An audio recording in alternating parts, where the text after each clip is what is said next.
Newsline. Nagsampa na ng kasong ilang mga miyembro ng Kingdom of Jesus Christ laban sa Davao City Police matapos magtamo ng mga suga sa isinagawang operasyon upang maaresto ang puganting pastor na si Apollo Kibuloya. Napag-alaman na umano'y nagtatago ang naturang pastor sa KOJC compound sa Barangay Buhangin sa Davao City kung kaya nagsagawa ng operasyon ang mga pulis. Umabot sa 16 na individual kasama na ang 4 na menor de edad ang isa-isang nagtungo ng Davao City Police Office para magreklamo.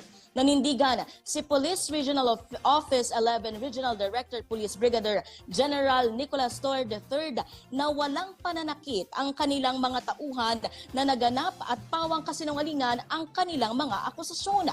Iginit pa ng opisyal na mayroong mga pulis ang nasugatan habang ang isa ay kailangan tahiin ng 14 na beses matapos gamitan ng backhoe upang o nang papasok ang pwersa ng kapulisan sa compound.